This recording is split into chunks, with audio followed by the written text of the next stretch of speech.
Ladies and gentlemen, well, probably just gentlemen, men, some of you boys, well, at least you hopefully don't think of yourself as a boy, but the fact is, it just is what it is. Some of you are younger, and you might not feel that way at the moment, but as you get a little older, let's say you're, 17 years old. Man, when I was 17, I thought I was the shit, man. I definitely did not feel young. Did not feel, well, I felt young, but I didn't feel like a boy. You know, like a child. And I really wasn't in many ways. You know, I felt like I was pretty mature. But as you get a little older, it's weird. It's like the older you get, you just, the benchmark starts to change. The baseline starts to change. So what you thought was a boy when you're 17, now, you know, you get into your 20s and your 30s, you look at somebody who's, you know, even young, like, man, I look at some of these guys, sometimes I'll go out and I'll be chatting up a bird, might be a bit young, 21, whatever, 22. And, man, you realize the competition here is other 21, 22-year-old guys, and they're just, they look like little boys. And they don't have as much life experience. They're just not, like, I can't picture a girl being attracted to one of these boys. And if you're one of them, if you're 21 years old, if you're 16 or 17, I'm not trying to offend you. You have your own advantages. Although you might look younger, you might look a little better. You know, you're just skin and whatnot. But also social circle, social life. Meeting women should be, if you're playing the game right, a lot easier when you're 20, you know, or 20s, early 20s, because you should have a better social life. Typically, not everybody. You know, it depends on what you're doing, what your goals are in life. But if you are, let's say in college, then there should be sort of a built-in social circle there. There should be already girls around that you have access to, that are single and are ready and willing to meet men. As you get older, it becomes a little more challenging. Sometimes it's a lot more challenging because of lack of exposure, which I talk about in one of my ebooks that I wrote. If you want to check one of those out, just go to the site, confidencedating.com. You can check it out, or just, if you're on my email list, I can send you a link to it. But I go into more depth about the different layers of attraction, one being exposure, which a lot of people do not talk about. Anyways, point being here, there's advantages to either one. And so if you are younger, take advantage of what you have.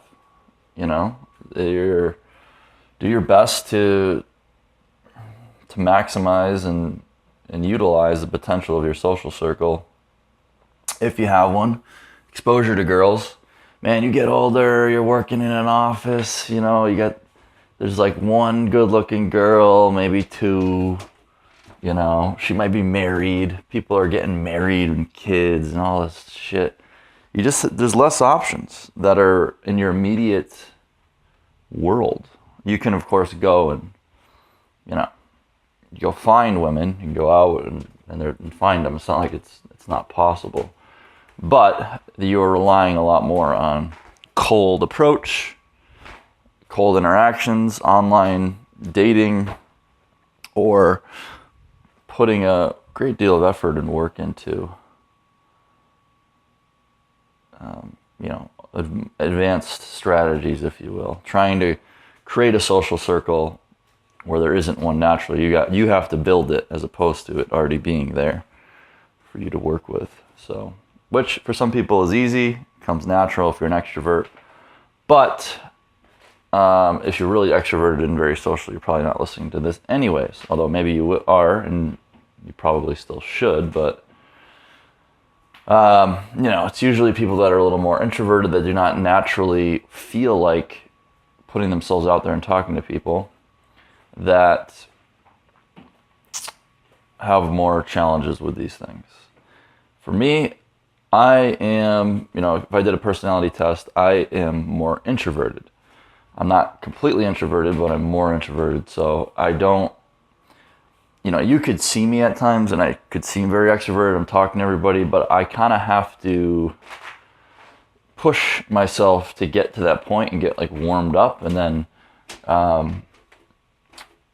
I can, more without effortlessly start to be more social. Another thing that helps a lot is for me to know everybody. So, but if you put me in a room with a bunch of people I know well, then I might be the loudest person in the room. And I enjoy it, and that feels natural to me. So I need close people around me to feel that good kind of good feeling and that comfort, which is probably pretty normal. So I'm somewhere in between, but more on the introverted side. Some people are extremely introverted, and some people are more extroverted. So especially if you're more introverted as you get older, socially, dating, if you're going to want to, unless you want to kind of jump right into the more traditional route of getting married and whatnot, what I see people doing where they don't really have a whole lot of a social life. They're not necessarily trying to date. Unless you're going to do that, this will become more challenging. But again, there's some advantages. If you take care of yourself as you get older, if you continue to improve yourself as you get older, I do feel like there is just I don't know, I feel like there is just a inherent increased level of attraction that you have just from being a real man, as one way to put it, right? You know some stuff, you've been around, you have experience, you can take care of shit when shit goes down, you can solve problems, but you're a little weathered, you got a couple wrinkles on your face, you got a couple scars and war wounds. And, I think, talking about, let's say, younger girls, for example, I do think that maybe there would be some that feel like, let's say she's 20 and you're 35 or 40, that you're too old. I'm sure there's some like that, but there's a surprisingly large number of younger girls that are attracted to older men. So it's not hurting you. And you might not even want to be dating a girl that young anyways. When you're in your, let's say, mid-30s, 40s, you might prefer a girl who's, let's say, at least closer to 30, if not 30, because of just having good conversation and whatnot, which is, at least from my experience, typically I can more easily build a connection with somebody that's closer to my age. Not always true, but usually. So that is that. And it depends on what you're looking for. You're just trying to sleep with a girl. You're just trying to kiss her on the lips. You're just trying to hug her. You're just trying to marry her. What are you trying to do here? What's the objective, right? So, anyways, I just got way off topic. This podcast is not about anything I was just talking about directly. It is about fragrances. So we're going to shift gears here, ladies and gentlemen. Shoot me any questions as we go. We are live. It is Sunday. There's football on. Patriots are playing.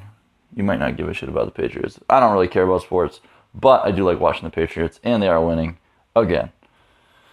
So we'll see what happens. I think they're playing the LA Chargers. Weird. San Diego Chargers, another, I guess, right? The LA Chargers, is that what they're called? I don't fucking know, man. I don't watch this shit. I do watch it sometimes. It's not bad. My little brother, though, he loved the Chargers growing up, at least the San Diego Chargers. I don't know if he's liking the LA Chargers. Fragrances. Let's get on topic. Come on, guys. Stop. Cut the shit out. Stop distracting me from talking about the fragrances. Do we really need a whole podcast on fragrances? Yes, I think we do. We might need multiple. We might need videos. We might need blogs. We might need all sorts of guidebooks. We might need all sorts of stuff if we really want to do it right. Isn't it just as simple as buying some cologne, spraying it on the motherfucker? Well, I guess. But I think that most men do not know, most people do not understand the differences in fragrances. They don't understand that there is a purpose for some scents where that scent is more accommodating to the environment, the situation, and can potentially be a little off-putting if worn in a wrong situation. I think there's some guys that wear too little. There's some guys that wear too much. I think that there are fragrances that you wear that you like, but other people might not like. There's fragrances that other people might not like, and then you don't like. So do you wear something that girls like and you don't necessarily like it, or do you find something you're like, what do you do? It's so complicated. I don't know what to do. There's so many options. That's the other thing. There's a lot of options, right, kids? There is a lot of options. There's like 5,000 million different fragrances. I mean, what the fuck? It's like you got these celebrities, right? You see them on these shows, the late night show. You got some chick. Oh, yeah, I got my new fragrances coming out in fall. It's called Waterfall Sephora by Jennifer Lopez, or whoever the fuck it is. Like, they know anything about fragrances. They're just trying to make money, obviously. And if there's this many new ones that are coming out, how are they good? How are they all good? Like, you know, most of them have to be shit. If they're putting out like 15 fragrances an hour, on the hour, every hour, for every fucking year of the world. I mean, everybody's got the fragrance. And then they have what are called flankers. Flankers. So you have your original fragrance, and then they'll come out with a different version of it, whether it be a more concentrated version of the parfum, or it be a remix. There's like 15 remixes for every fragrance, and then everyone's got a fragrance, and then, you know, and then you got your body sprays. It's a lot of shit, all right? So I'm going to try to break this stuff down for you, make it a little bit simple. I am not a fragrance expert in the sense that I talk about the notes and all that shit, but I've done enough research and enough experimentation on my own to get you started, and then from there you might want to look at some actual people with some more expertise, and I can guide you to some people who seem to know what they're talking about. All right.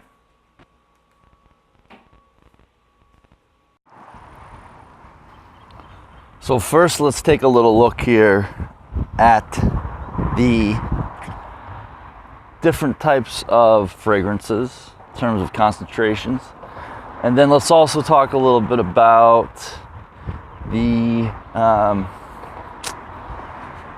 let's talk about maybe the reasons why you'd want to use a fragrance.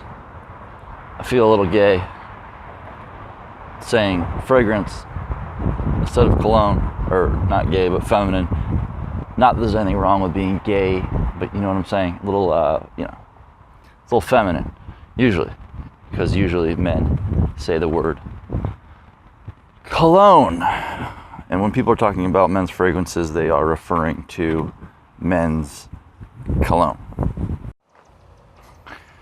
Which gets us started on one of the first things I wanted to break down real quick, which was the names that you're seeing. So first of all, usually when you go to buy cologne, you're not actually buying cologne. Cologne is the concentration.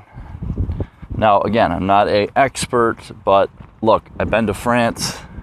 I've been in the facilities of which they make fragrances near and inside of Paris, outside of Paris. Been to the shops where they've sold them. So I do have some idea of what I'm talking about. This is just basic stuff though. So cologne, starts out with cologne. Cologne is going to be your weakest concentration of the fragrance. Then you're going to have an eau de toilette. And then you will have the eau de parfum. And then you have the parfum, the perfume. So perfume is the richest, most concentrated version of the fragrance. And then it goes down to cologne being the lightest. Although you might find yourself wearing some, I don't know, maybe some body sprays or something that you guess you could still call a fragrance.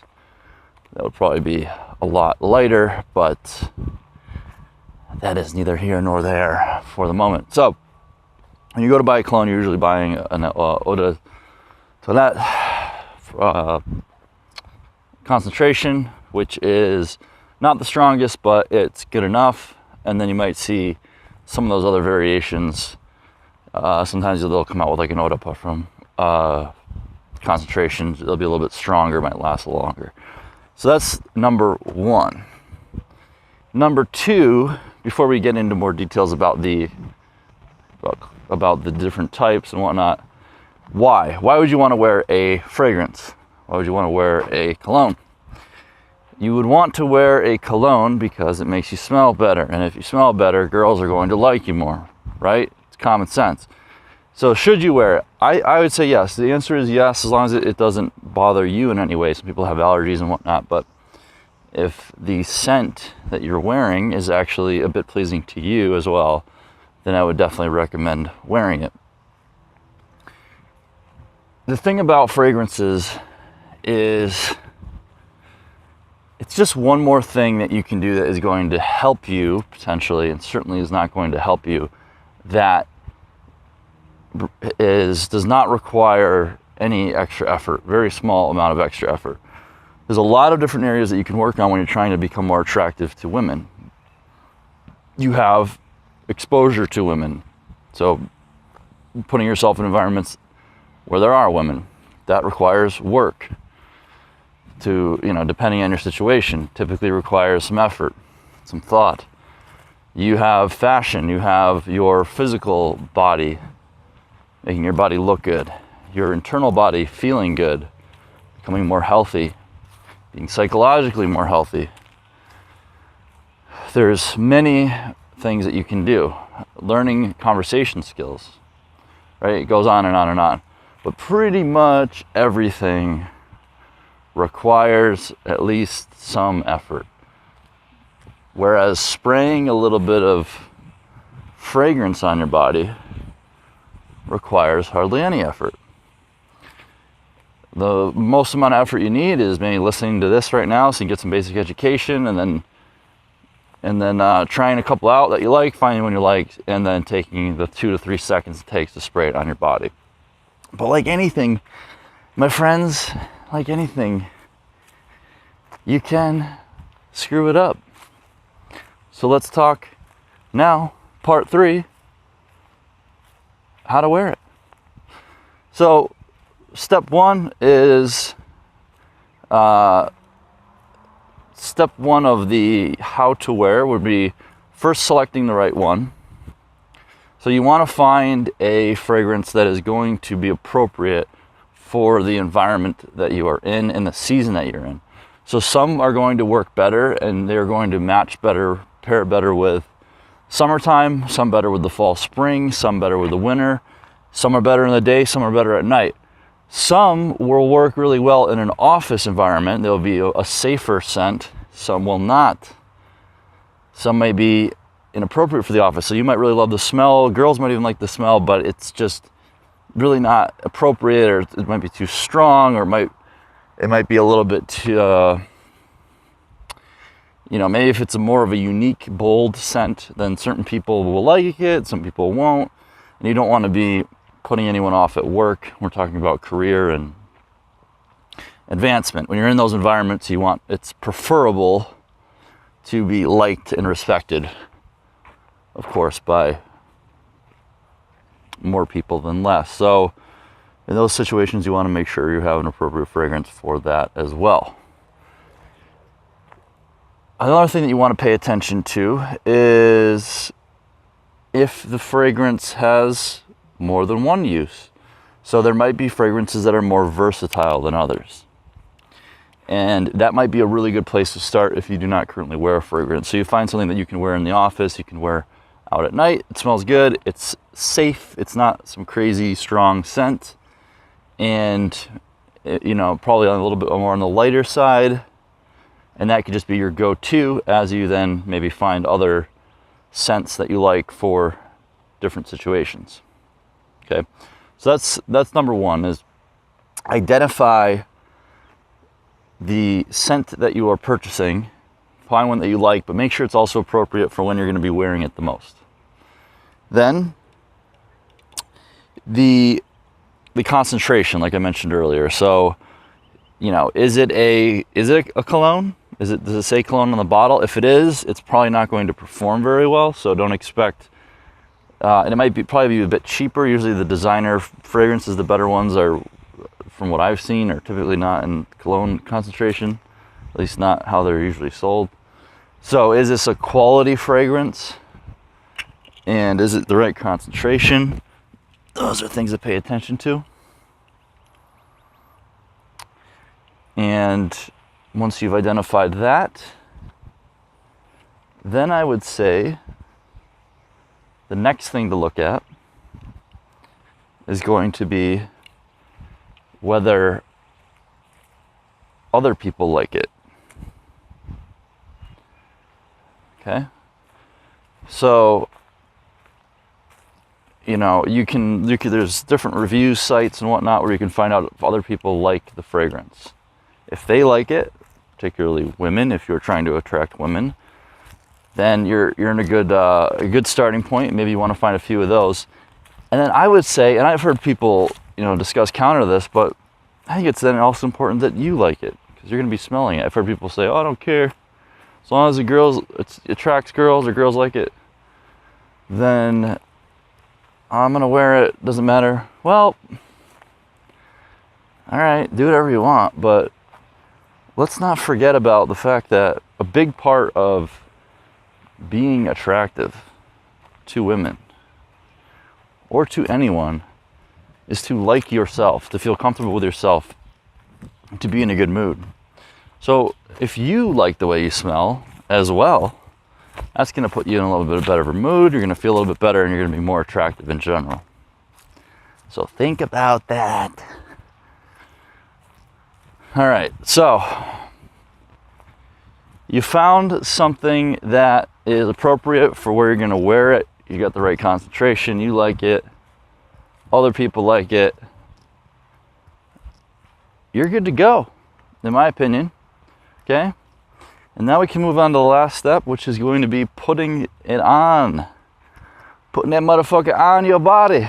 Wearing it. All right? So how do we do that?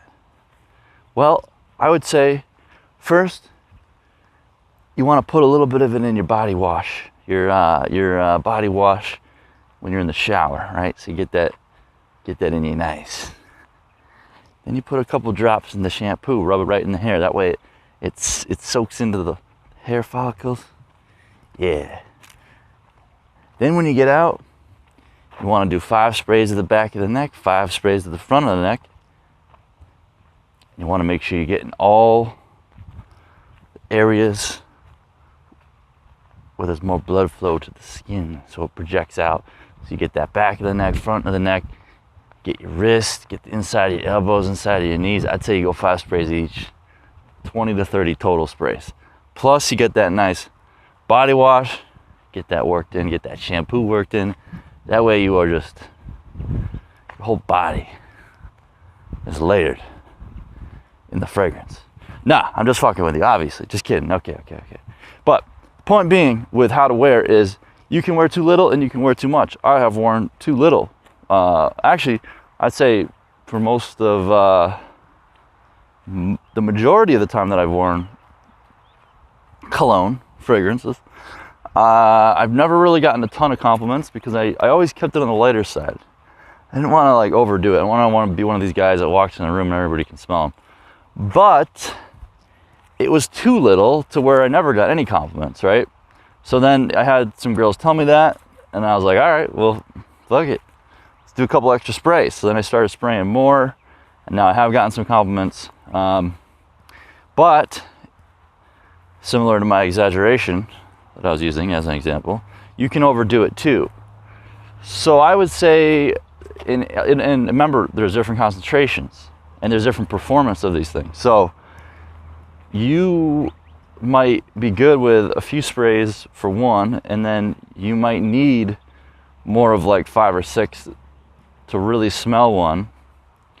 5 or 6 of one might be too much, and it depends on the environment, right? So you could do 5 to 6 all day, every day if you're out at a nightclub. But again, if you're, let's say, in the office working with people, 5 to 6 of a strong scent could be too much. Now it seems kind of unprofessional. It seems like you don't know what the hell you're doing, and you don't give a shit that every single person in the whole office can smell you. So start out with a couple. You know, first day you get it, you rip that plastic off the package, you rip that cardboard box out, you pull that thing out, you take a little sniff, ooh, that smells good, and you start spraying the motherfucker, right? Go for 2. Go for 2. Where do you put it? I say maybe one behind the back of the ear, another one behind the back of the ear, towards the neck there. You could throw one on the front, that way you can kind of get a nice whiff of it too, as long as you're not shaving right before. You don't want to shave and then spray this liquid that has alcohol in it, I believe, you know, along with many other things. It could cause some problems for you. So go with 2, see how that feels, and then increase from there to maybe, let's say, 1, 2, 3, 4.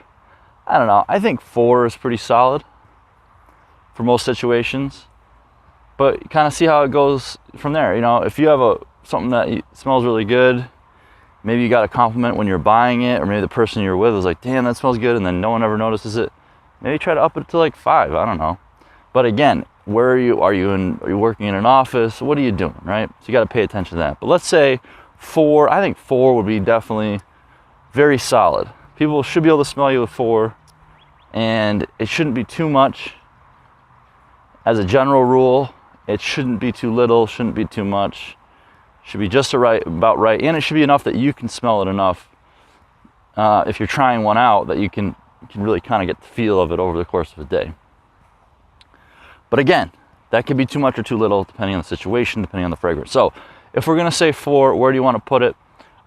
I would go with, again, assuming most people probably shower, shave, and then maybe put a little spray on. You might want to avoid the front of the neck.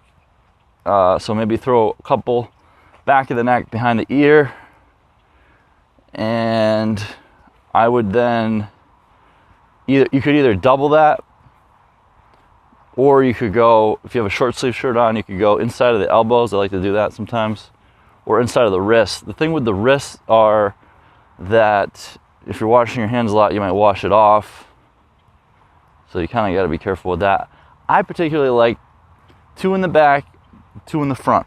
I like to be able to smell it a little bit. I like to kind of, if it's something that smells good to me, I kind of want to smell it too. And if it's in the front of your body, I feel like you might be able to smell it a little bit better potentially, even though it's lower, if your arms are lower. But it also just kind of spreads it out a little bit. So that's my opinion, but experiment with different things. Those are both in areas that there's a little bit of an increased blood flow. So that should help with projecting it out, performance and whatnot.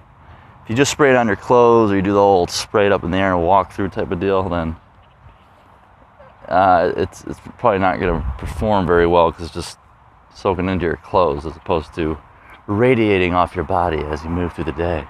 So anyways, that's it for now. We can go into more detail, and I probably will go into more detail for you, but I think that's a good starting point. So go out there, take some smells, smell some stuff out, and then give yourself a few sprays, a couple to start, then you can step it up. And now you've got, in 3 seconds, you made yourself a little bit nicer, a little bit more appealing. All right? Smell a little bit better. One last note, do not use the fragrance to mask your body odor because you stink or because you do not shower. This is common sense, but I do feel like I've seen this happen in real life. So just throwing that out there in case you were unaware. Shower daily. After the shower, a couple sprays, boom, you're done. All right, see ya.